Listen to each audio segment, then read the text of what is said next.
श्री गुरुभ्यो नमः। श्री गुरु चरण कमलेभ्यो नमः। श्री परमात्मने नमः। गुरु चरणारविंदों की जय, संत चरणारविंदों की जय। प्रिय ज्योतिष प्रेमियों, आज पुनः अजब श्री ज्योतिष ज्ञान चैनल के अंतर्गत मैं गणेश प्यासी आप लोगों के समक्ष एक सुंदर नवीन विषय, इसके पूर्व एक भाग इसका मैंने आप लोगों को पहले प्रदत्त किया, जिसमें केवल काल सर्प की भ्रांति को दूर करने का प्रयास किया गया। आज पुनः इसी काल सर्प विषय को लेकर के यह दूसरा भाग लेकर के आप लोगों के समक्ष मैं पुनः उपस्थित हुआ हूं। प्रिय ज्योतिष प्रेमियों, कई ग्रंथों के अंदर ज्योतिष के मध्य में इस प्रकार से काल सर्प योग दो प्रकार से निर्मित होता है। एक भाग होता है गोलार्ध काल सर्प योग, दूसरा भाग होता है दक्षिण गोलार्ध काल सर्प योग। इसकी दो ही स्थितियां निर्मित होती हैं।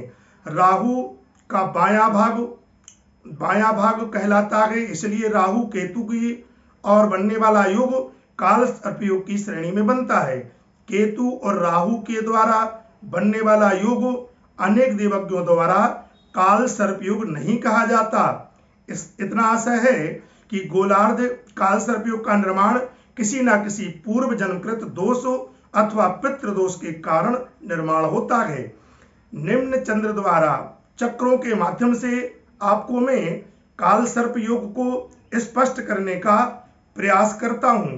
आइए इसमें देखें, ये जो पूर्व का भाग है, यह ऊपरी भाग, ये जो है आप लोग इसको जो देख रहे हैं, ऊपर का ये जो चक्र है, ये जिसको हमने कुंडली क्रमांक 1 कहा है, ये उदित काल सर्प योग है।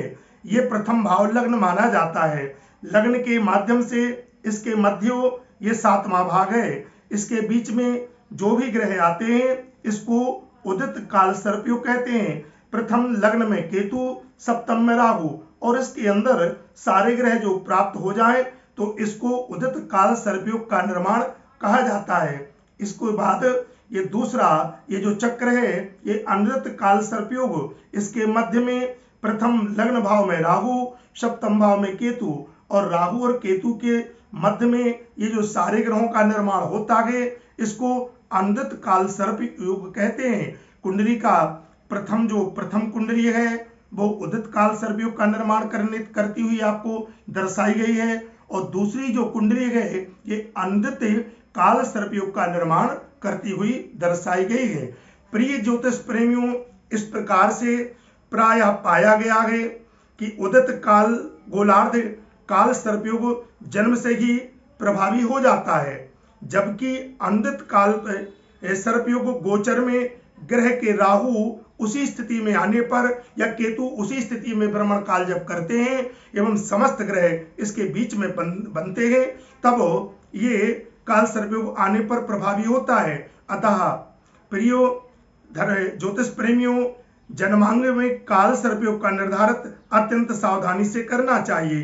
केवल राहु केतु के मध्य ग्रहों का होना ही पर्याप्त नहीं होता। यहाँ पर अनेक ऐसे बिंदु हैं जिनका ध्यान न रखते हुए हमारी दिशा, जातक की दशा खराब हो तो ग्रह की दशा खराब बनने पर भी काल सर्प योग का निर्माण होता है। सर्वप्रथम यह देखें कि काल सर्प योग किस भाव से किस भाव तक का निर्मित होता है, उस भाव में ग्रह की क्या स्थिति बन रही है, ग्रह की स्थिति का क्या प्रभाव पड़ रहा है।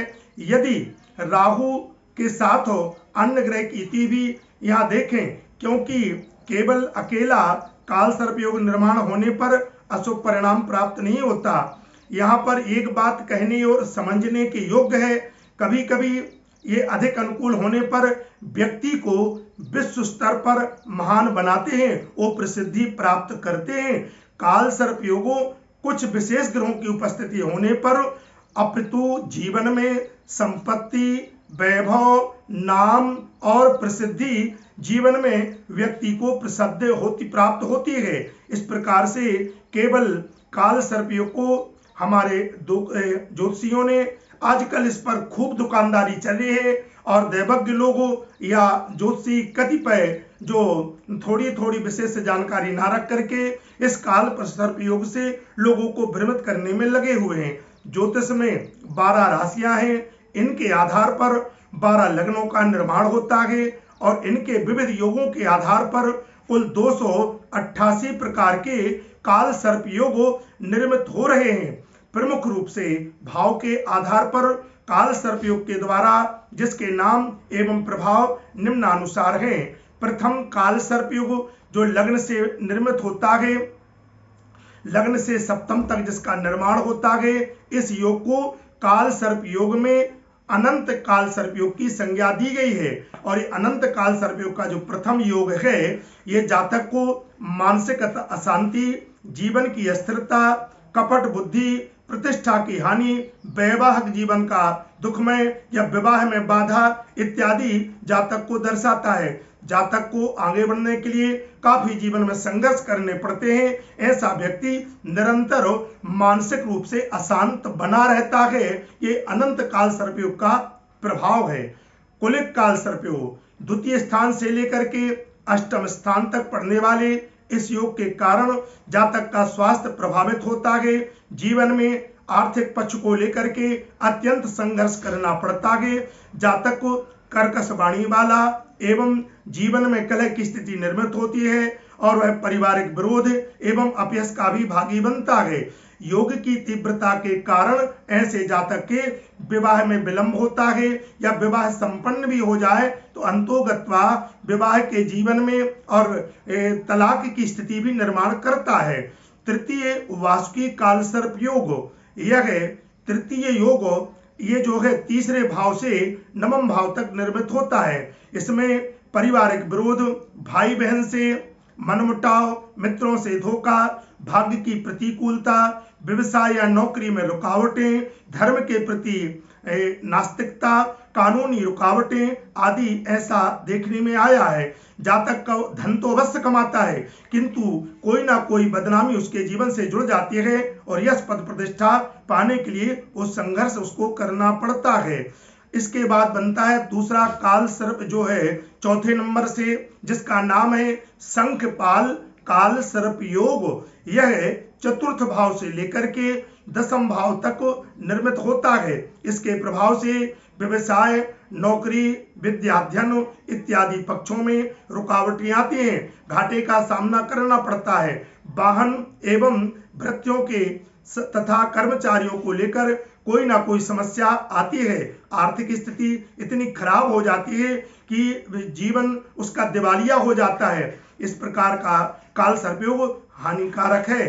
पांचवा काल सर्पयोग पद्म काल सर्पयोग, पंचम भाव से एकादश भाव में राहु केतु के होने से यह योग निर्मित होता है। इसके कारण संतान सुख में कमी, संतान का स्वयं से दूर हो जाना अथवा विच्छेद एवं गुप्त रोगों से जुड़ना, असाध्य रोगों बीमारियां उसके जीवन में आती हैं जिनकी चिकित्साएं अत्यधिक धन का अपव्यय कराती हैं। दुर्घटना, हाथों में तकलीफ एवं मित्रों और पत्नी से आत्मघात, विश्वासघात मिलता है। यदि सट्टा, लॉटरी, जुआ इत्यादि इसमें हो तो इसी के माध्यम से उसके धन का संपूर्ण विनाश हो जाता है। शिक्षा में अवरोध आना, जातक की शिक्षा अपूर्ण होती है, शिक्षा पूर्ण नहीं होती।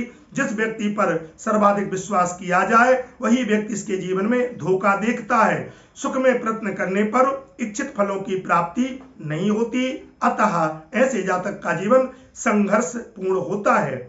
छठवां है महापद्म काल सर्पयोग, छठवें भाव से लेकर के और इसके बाद छठवें भाव से लेकर के और यह भाव जो निर्मित करता है और ये 12वें भाव तक इस योग में पत्नी का विछोह है, चरित्र की गिरावट हो, शत्रुओं से निरंतर पराभव आदि बातें मिलती हैं। यात्राओं की अधिकता रहती है, आत्मबल की गिरावट देखने में मिलती है।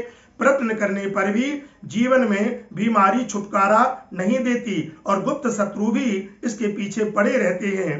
सातवें प्रकार का काल सर्पयोग तक्षक काल सर्पयोग है। सप्तम से लेकर के और लग्न पर्यंत यह योग निर्मित होता है। इस योग में जातक को सर्वाधिक वैवाहिक जीवन एवं संपत्ति के स्थायित्व पर प्रभाव पड़ता है। जातक को शत्रुओं से हमेशा हानि मिलती है, असाध्य रोग से जूझना पड़ता है, पदोन्नति में निरंतर अवरोध पैदा होते हैं, मानसिक परेशानी कोई ना कोई कारण उपस्थित बना रहता है।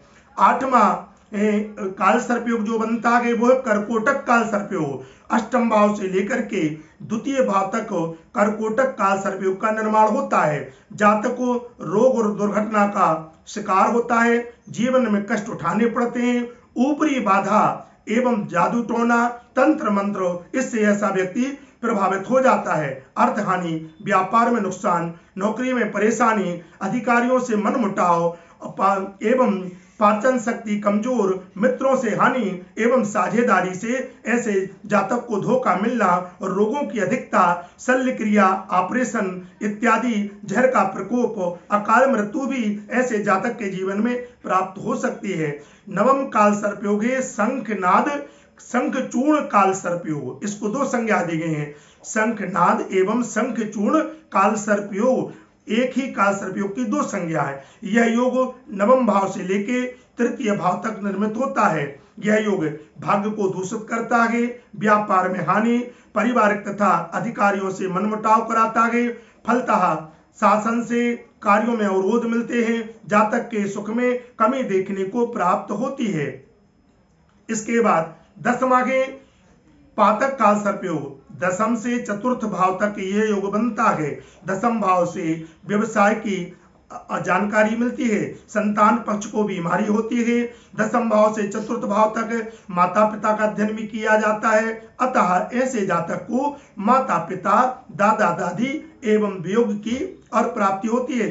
फलस्वरूप यह कहा जाए तो यह जो दसम से चतुर्थ भाव तक काल सर्पयोग का निर्माण होता है, यह जातक को यदि एक और इसका दूसरा नजरिया देखा जाए तो ऐसा जातक विशेष करके राजकर्मचारी, सत्ताधारी या ऊंचे राज मंत्रिमंडल में भी बैठा दिखाई देता है। विषक्त काल सर्पयोग, इसका नाम है विषधर काल सर्पयोग। इसकी दो संज्ञाएं, विषधर अथवा विषधर या विषाक्त। राहु केतु के एकादश से पंचम तक इस योग का निर्माण होता है। इस योग के बनने पर नेत्र में पीड़ा, हृदय रोग, बंधु विरोध, अनिद्रा स्थितियां बनती है। जातक को जन्म स्थान से दूर रह के बाध्य होना पड़ता है और ऐसा जातक किसी लंबी बीमारी का शिकार भी हो जाता है। 12वां है शेष नाग काल सर्प योग। द्वादश से षष्ठ भाव के मध्य ये सारे ग्रह जो बनते हैं, इस योग में जातक के गुप्त शत्रुओं की अधिकता तो होती है तथा साथ ही जातक को निरंतर व्यवसाय में नुकसानी उठाना पड़ता है। जिंदगी में बदनामी भी अधिक मिलती है। नेत्रों की पीड़ा ऐसे जातक को अवश्य मिलती है और कोर्ट कचहरी जीवन में ऐसे जातक का पीछा नहीं छोड़ते। इस प्रकार से ये 12 प्रकार के काल सर्पीय योग और प्रभावी होते हैं। विशेषतया देखा गया है कि काल सर्प योग ग्रसित प्राणी के जीवन में हमेशा मानसिक तनाव, चिंता की प्राप्ति, शत्रुओं का निरंतर वृद्धि बनना और धन की क्षति होना, ये कार्य भी और समस्त प्रकार के जो मैंने योग बताए ऐसे काल सर्प योग में निर्मित होते हैं। और मूलतया ये प्रभावी कब होते हैं? जब जातक के जीवन में राहु की महादशा में, अंतरदशा में या प्रत्यांतर दशा में राहु जब जीवन काल में कुंडली में भ्रमण करता है, तब ये विशेष प्रकार से काल सर्पयोग प्रभावशाली होते हैं। आइए अब मैं बार बार पुनः कहता हूं, इसमें डरने की जरूरत नहीं है, भयभीत होने की जरूरत नहीं है। अब ये जो आपको मैंने पूर्व में ये 12 प्रकार के काल सर्पयोगों का वर्णन दिया, उनमें एक एक करके उनके नाम की संज्ञा आपको प्रदान की। अब स्वतः आप इसका परीक्षण कर सकते हैं, बड़ा सरल है। यदि प्रथम प्रकार का काल सर्पयोग आपके जीवन में बना हुआ है, जो प्रथम रूप में मैंने आपको बताया, तो इसके लिए सर्वमान्य शांति उपाय के लिए केवल श्रावण मास में जितना ज्यादा से ज्यादा बन सके घर में ही और रुद्राभिषेक का महाराज अभिषेक करवाएं। दूसरे प्रकार से बनने वाला काल सर्पयोग, प्रिय ज्योतिष प्रेमियों, इसका साधारण सा उपाय है कि बहते जल में विधान सहित पूजन करके दूध से पूरित कर चांदी के नाग नागिन के जोड़े को बहते जल में प्रवाहित करें। तीसरे क्रम का यदि काल सर्पयोग का निर्माण होता है तो तीर्थराज प्रयाग में जाकर के अपने पितरों के निमित्त तर्पण एवं श्राद्ध कर्म अवश्य करें। चौथे प्रकार का काल सर्प योग यदि बन रहा है तो राहु की शांति का उपाय रात्रि के समय किया जाए। राहु के सभी पूजन शिव मंदिर में किए जाते हैं और राहु का जाप भी केवल शिव मंदिर में ही किया जाता है। पांचवा प्रकार का यदि काल सर्प योग का निर्माण होता है तो राहु के हवन के हेतु दूर्वा का उपयोग आवश्यक है। राहु के पूजन में एक बात का सदा ध्यान रखें कि धूप बत्ती अगरबत्ती का उपयोग नहीं किया जाता। इसके स्थान पर आप कपूर का, चंदन का, अष्टगंध का, इत्र का, इन चीजों का उपयोग कर सकते हैं। छठवें प्रकार का यदि काल सर्प योग निर्मित होता है तो शिवलिंग के ऊपर दूध एवं मिश्री का प्रतिदिन आप अर्पण करना शुरू कर दें और मंदिर में बैठ के ही शिव तांडव स्तोत्र का नियमित पाठ करें। मैं आपको विश्वास देता हूं ये छठवें प्रकार का बनने वाला काल सर्प योग आपको प्रभावशील नहीं होगा। सातवें प्रकार का काल सर्प योग यदि निर्मित होता है तो घर के पूजा स्थल में भगवान श्री कृष्ण की मूर्ति रखें और मूर्ति के दाएं बाएं दोनों ओर मूर्ति के मोर पंख को स्पर्श करके रखें और इनका नित्य पूजन करें। आपको निश्चित प्रकार से इसमें शांति मिलेगी।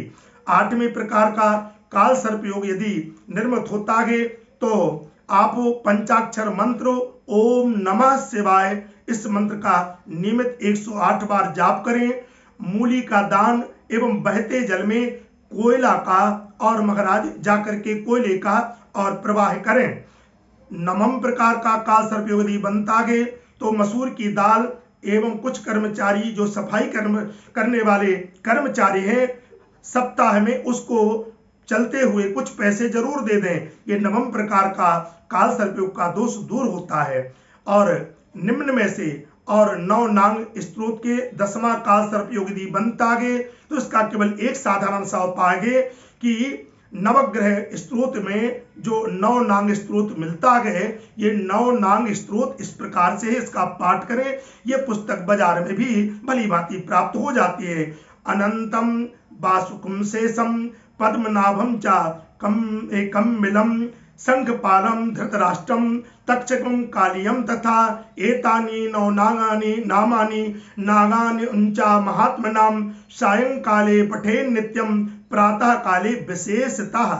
प्रातः काल में या सायंकाल में इस नौ नांग स्तोत्र का पाठ करें। आपको 10 प्रकार के बनने वाले काल सर्प योग से और निश्चित करके आपको शांति प्राप्त होगी। यदि इसके बाद एकादश नंबर का काल सर्प योग का निर्माण होता है तो इसके लिए प्रत्येक बुधवार को घर की सफाई करें, कचरा बाहर फेंकें और पुराने वस्त्रों और भूल करके कभी किसी को पहनने को ना दें। यदि 12 प्रकार का 12वें घर का काल सर्प योग बनता है तो प्रत्येक अमावस्या को काले कपड़े में काला तिल, दूध में भींगे हुए जौ, कच्चा नारियल एवं कोयला बांध करके इसकी पोटली बनाएं। काले कपड़े में पोटली बना करके और अमावस्या को केवल महीने में एक बार बहते हुए जल में अमावस्या में आप इसका प्रवाहित करें। मैं आपको भरोसा देता हूं कि इससे काल सर्प योग की शांति निश्चित होती है, इसमें डरने की जरूरत नहीं है। और विशेष करके लोग कहते हैं कि त्र्यंबकेश्वर में नासिक तीर्थ में भी काल सर्प योग की शांति हमारे पुराणों में निर्मित है। तो यह जो सरल और सुविधाजनक है कुछ उपयोग मैंने आप लोगों को दिए हैं।